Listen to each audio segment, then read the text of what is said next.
Hello, everyone. This is Rick, and welcome to Astral Club. This is Interview with George Carlin. I really like this one. Okay, uh, before we get started, just want to mention a few things. First up is Patreon. If you'd like to help us out here on Patreon, you can certainly do so. When you join, you get a chat function, you can talk with everybody, you get a direct message to me with your questions and comments. And of course, you get advanced episodes on Sunday. If that sounds interesting to you, just go to the description and there's a link there. Next up is astral projection lessons. If you are interested in a lesson to learn how to astral project, we've had a lot of good success. If you're interested and you want more information, just go to the description. There's an email there. Just go ahead and ask for more information. Next up, special thanks. If you feel so moved to throw a couple of bucks Astral Club's way, it'd be much appreciated. The thanks button is down below. You'll see it with all the other buttons. Okay, let's get started here. This is Interview with George Carlin. Let me just give a warning here ahead of time, especially for those who may have been deprived in life and have never had the joy of watching or listening to George Carlin in his prime. He is raw, and even to this day in the astral, he's someone who doesn't mind saying what he thinks. And if you're someone who's easily offended, then check out one of my other, episodes. Don't torture yourself. Okay, let's get into it then. Interview with George Carlin. George was one of my favorite comedians in the 70s and the 80s. And and a little bit beyond that, he was talented. I remember when he came out with his 7 dirty words. He developed this list of words that you couldn't say on the television, and he would then say them very quickly. I still to this day remember them, although I'm not going to treat you to that diatribe of foul language. But if you're interested, just go to YouTube, look up Carlin 7 Dirty Words, and you can enjoy them for yourself in the privacy of your living room or on the road or wherever it is you listen to YouTube. Okay, let's get into it then. I drifted into and by the way, this was recommended to me by one of the Astral Club members. I have this huge list, and I keep on building it with your ideas. So keep them coming. I tried to select a good mix of people, psychic and spiritual, as well as some folks who affected this world in a little bit of a different way. Because laughter is very precious.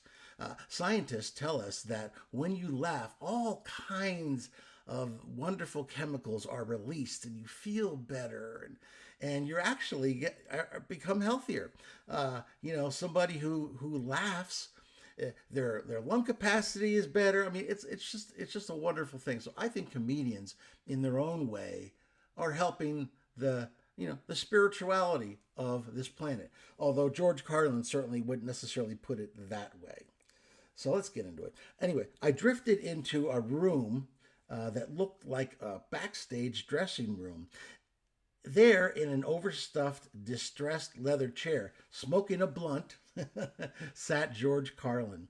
He wore a black turtleneck shirt and comfortable pants with leather shoes that matched the chair. He looked up at me with that signature half grin that said, "Go ahead, ask something stupid." George Carlin, I asked, even though the answer was obvious. "In the ectoplasmic flesh," he said. "You're the astral guy, right, Rick? The one who floats around asking dead people deep questions nobody living wants to answer?" He motioned me to a chair across from him that wasn't there a minute ago. "Guilty," I said. "Mind if I share this interview with Astral Club, my group on this channel called YouTube?" He said, "Share away. Up here, everything's freely available to anyone stupid enough to ask for it." "Okay, George," I began, "you made a career out of tearing down sacred cows. What was life really like for you behind the sarcasm? He chuckled, leaning back. Life was a setup, man. You spend decades getting the punchline ready, and by the time you deliver it, boom, you're out of breath and out of time. We lost him too soon. But I loved it. Every minute, even the lousy clubs with sticky floors and drunk hecklers, that was church for me. I nodded. You always seem to find meaning in tearing things apart. That's because everything needs tearing apart, Rick.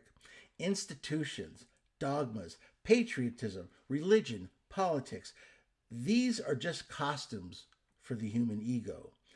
I was the heckler at the world's funeral.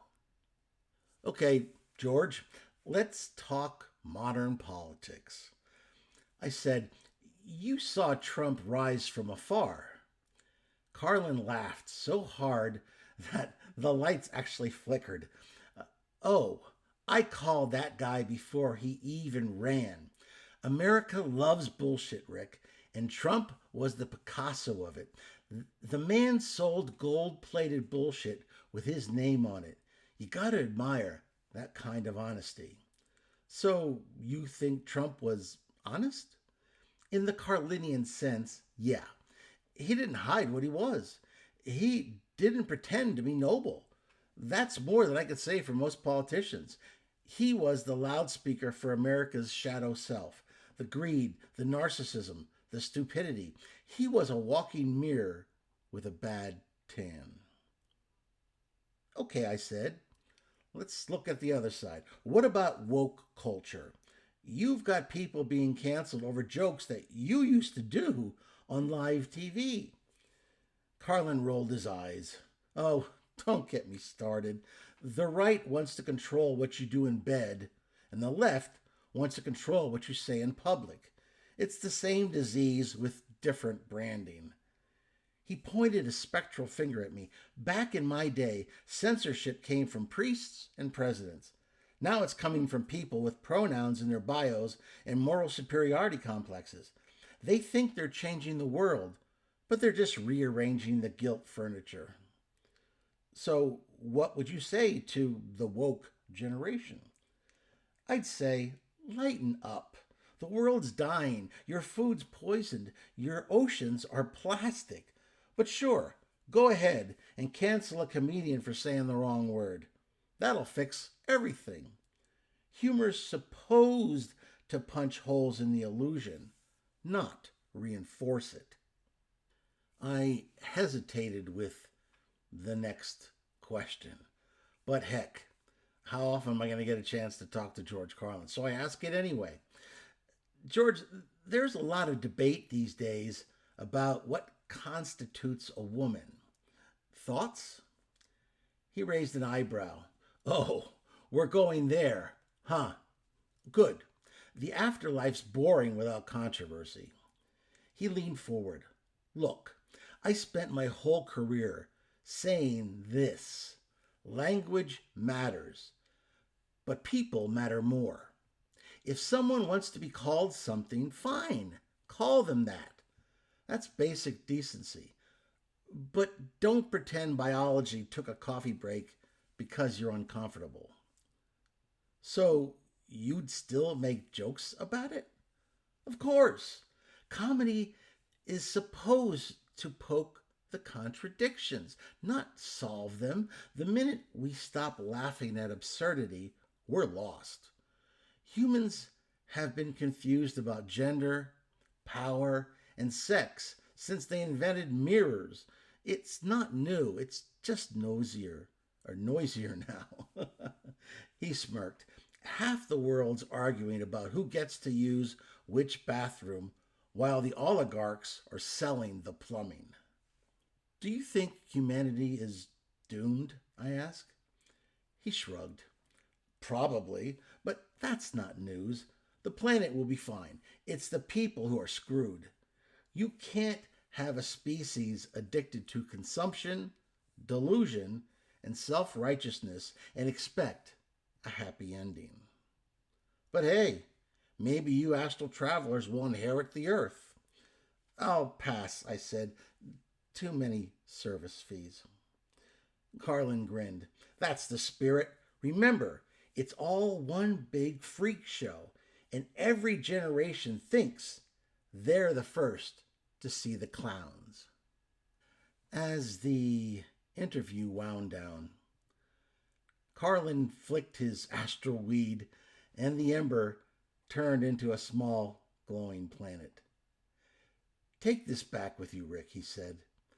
Tell the living, stop taking yourselves so damn seriously. The cosmic punchline's coming, and nobody's safe from it. Then he disappeared into a haze, leaving me alone with the faint sound of laughter echoing through eternity, half divine, half obscene. For all his irreverence, Carlin was one of the rare spirits who understood humor as holy fire, burning through hypocrisy, fear, and pretense. He didn't hate people. He hated bullshit. And that, in the end, might have been the most spiritual act of all. If you enjoyed that interview as much as I did, please hit the like button, share it with those of like minds. Subscribe if you haven't already, and most of you have. Comments, questions. Have you enjoyed Carlin in the past? Or is it new for you? You poor denied person. If you have never seen Carlin, please go to YouTube, throw his name in there, George Carlin, Carlin, and prepare for wonder. Anyway, this is Rick, and I will see you on the astral plane.